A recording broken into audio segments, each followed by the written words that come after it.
The second satellite designed to give regional Australians better internet launched this week. But it comes after heavy criticism of the national broadband network from those who say they're not getting the quality of internet they were promised. It's forced some in rural areas to find alternative ways to connect. Here's Regional Affairs reporter Lucy Barber.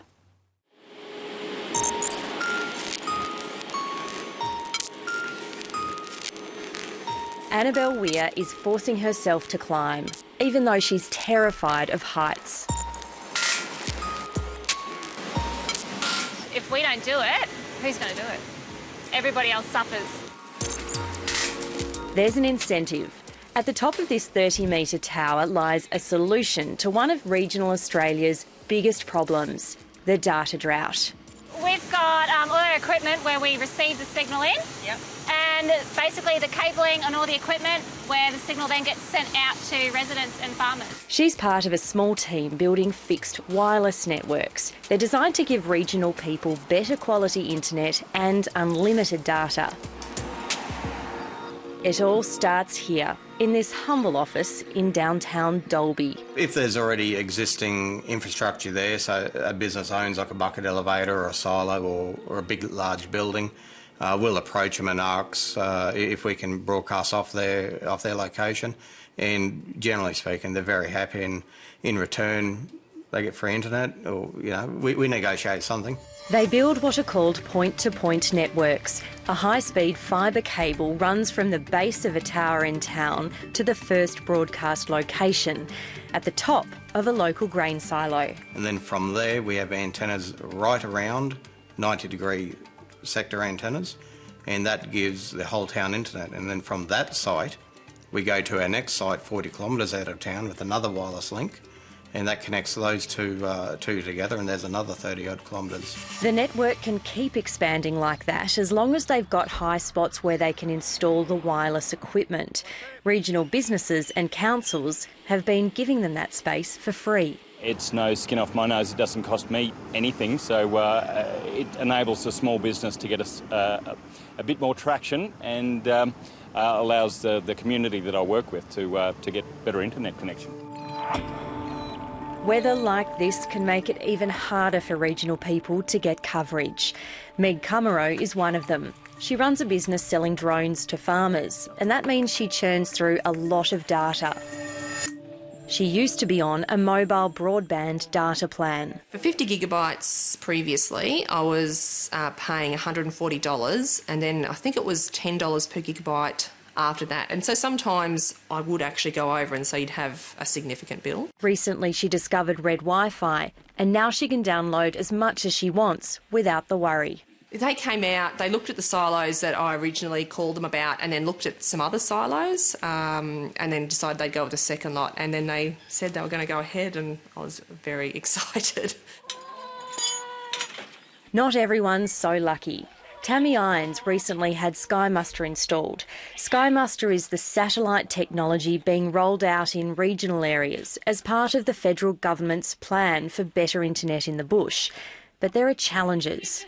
So the Sky Muster, the issue for me at the moment is still the latency with the online, the cloud with my live accounting, and also the data usage. So we still have packages where it's peak and off-peak, and with the off-peak times being from 1 a.m. to 7 a.m. in the morning, often we just can't use that data. It's just not usable because the timing is just not friendly to any of us. That's a problem being felt right across the countryside, and advocates for better internet in rural Australia are ramping up their efforts to lobby the National Broadband Network and the federal government to do more to help. We were promised this game-changing internet. It's like a Ferrari, but the Ferrari hasn't been through testing, and it's got dirty fuel, and there's only a litre in the tank. We're doing everything we can to improve that. That includes making sure that installers turn up on time and when they say they're going to. We want to make sure that the installation happens right the first time. This week, the second Sky Muster satellite took off from South America. It'll help more rural people connect. but the launch has been overshadowed by countless complaints about the existing service. Yes, there has been a bit of an increase into the data available, but you cannot buy more than 70 gigabyte, and that 70 gigabyte off-peak data on Sky Muster will cost you $200 a month. The new NBN Sky Muster satellite network is actually one of the highest capacity broadband satellite networks in the world, which is really exciting for regional Australians.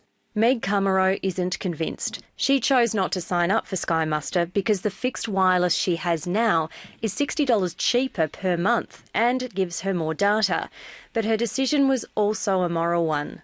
I didn't feel right taking on Sky Muster when there were people out there who needed it more than what I did, considering I had access to other internet such as Vodafone and the likes. The federal government expects that eventually 240,000 people will have Sky Muster.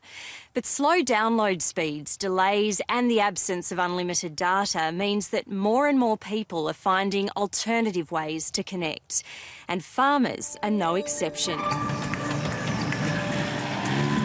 When he's not mustering sheep, Nigel Spoljaric works as a valuer, and that means he needs to spend plenty of time online. But his house is in a mobile and internet black spot, and his experience of satellite hasn't been good. It was just impossible opening spreadsheets, getting emails, fast reaction times. It was just impossible. He was disappointed when he was told by the NBN Co that he was only eligible for Sky Muster, until he saw an opportunity. I heard that in town they were building a local fixed wireless tower, and I was always checking where that was, and I noticed where it was getting built, and I said, hey, I might have a chance to get a signal somewhere on my property. When the tower went up, he could see it from his shearing shed, and that meant he could get a signal. But NBN Co still wouldn't let him connect to it. It was easier to just hang up and ring again and find someone who's probably more country orientated in the NBN than knowing how desperate people were trying to get fixed wireless to their place. He contacted Christy Sparrow, who helped him work with the NBN to create a new address for his shearing shed. It is eligible for fixed wireless. I set up my little network beams back into and shot it over about 5k across the property down into our house where we are today. Christy Sparrow says plenty of people are benefiting from Sky Muster, but she thinks the time for teething problems is over. Customers have no contact other than with a provider and their questions aren't being answered. I think that we need to look at other options like fixed wireless to spread out throughout Australia so that we can get the larger amounts of data. In the meantime, people daring to try something different are benefiting. It really hit home when, they could get onto Facebook and not have to worry about the kids watching one movie and using up all the quota. We get phone calls and reviews, and even when we do network expansions and we go out in towers, people bring us food and water and give the boys chocolates and things like that, because they're just so happy that someone's doing it. They're really appreciative.